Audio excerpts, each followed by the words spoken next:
What's going on, guys? So Diablo 4 Season 5 PTR went live, and I definitely wanted to be one of the people that cleared a Tier 8 Infernal Compass. But to do this, I had to rely on one of the characters that was copied over from the Season 4 adventures that we had. And the strongest character I had was a Bleed Bash Barbarian, using Call of the Ancients for that 20% multiplicative and 20% increased attack speed. So how did that character do in the toughest content in the game in its current state? In this video, we're going to discuss it, so let's dig in. If you don't know what the Infernal Hordes is, it's the new endgame cycle in Season 5. Basically, you go through waves and waves and waves of demons or monster types to eventually arrive at this room that has 3 council members. And these council members might look familiar. If you ever played Diablo 2, you did Travancore runs, they were there. If you ever went to the Durance of Hate, these guys were there. And these guys are going to be now in Season 5, Diablo 4, as a boss in this endgame adventure. I'm happy to tell you I was able to destroy all 3 of these guys, but here comes the rub. Live on Twitch, it took me 1 hour and 21 minutes on a character like this to beat those guys. It took me 1 hour, 21 minutes. In the entirety of the Tier 8 8-wave run plus the bosses, it took me 1 hour and 45 minutes. And was the rewards worth the effort? Absolutely not. And it wasn't even close. And here's why. In the Infernal Hordes, there's different kinds of choices you can make as a player. You can choose between selecting spoils of equipment, spoils of materials, spoils of gold, and ultimately a spoil of greater equipment. Now, I'd already watched another content creator by the name of Rob2628 who obtained enough of this Aether to open up a 250 greater equipment cache. And you know what he got?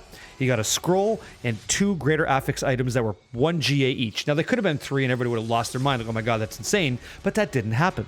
So I said, okay, I've also cleared an 8 now. What happens if I just go for the equipment cache? I happen to know, and you do too, that the Infernal Horde content has new uniques that drop more frequently in here. So I would think that after clearing like the hardest content in the game, I would imagine that I have a better opportunity to see these items, because isn't that the point, right? That's what I would choose that for, the spoils of equipment. So away I went, and I opened up 3 different boxes. And you know what I got? 3 rings, 3 legendary rings, and 3 legendary amulets. Ooh, it's all I got. For 1 hour and 45 minutes with a character that's pretty well decked out in my opinion. Now, to accomplish this task, I did have to mitigate a couple things, and I did use a new legendary aspect that kept me berserk forever, which is great. Felt really good. I used the Melted Heart of Tom Selleck, right? Because that reduced a lot of damage coming in. And I also used these Ardent gloves, I think they're called Ardent Faith, that would allow the damage that I would take to be mitigated by a certain amount, and then also take that initial damage as damage over time. So I could use the Undying legendary aspect to overcome that tremendous damage that I took in. Worked like a charm, got all the way through. Now, by taking these defensive choices, my offensive output was greatly diminished, but I did the content. And I didn't achieve as many, I should say, Aether as maybe I could have because of that defensive selection. Again, I did this solo. I wanted to do it by myself. But I did it, and I'm very happy that I did. Would I recommend you do this? Absolutely not. Absolutely don't do this. It's not worth your time. In Diablo 4, there's so many other things you could do. So my message, to get like better loot, and so my message to Blizzard would be the following, if I could. Look at the rewards from your caches. There's no loot explosion. There doesn't always have to be, but it doesn't feel rewarding when I finally dominate these guys and get through all the content, and here's a ring. Like, that feels so bad. And that's why we need PTRs, right, to solve that. So my recommendation would be loot explosions every time you click on that in like a tier 8, because you got there and you beat those bosses on the most difficult thing possible. All of the loot needs to be magnified by, like, I'm going to say at least 5x, to be honest, because in today's Diablo 4 Season 4, like right now, if you did Tormented Zir runs, look at that picture. We are already getting a tremendous amount of loot. And with the update to Season 5 PTR, we could just go ahead and respawn bosses over and over and over and just have massive, massive, massive amounts of loot more efficiently. So this new event that's being brought in the world, I love it. We just have to make it make sense. It just has to make sense, okay?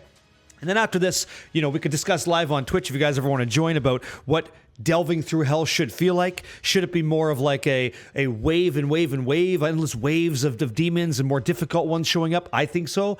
Curious to hear what your thoughts are, but I did it. And I went through all the content. I'm damn proud that I did. We absolutely slaughtered that event. And a lot of people didn't think I'd do it, but you know what? Got there. That feels good. Glad I did it. Hope you get a chance to do it too. I would not recommend using Bleed Bash Barbarian to do it, but maybe check it out with your character. Again, it's Diablo 4, right? You should be able to bring any class in and have a good time. Not necessarily beat the content, but have a good time. And we did. Just wanted to share the video with you guys. It's coming. Season 5. 2-month season. Then the expansion hits. Kind of excited. Catch you guys in the next one. Thanks for checking out the video. GG's.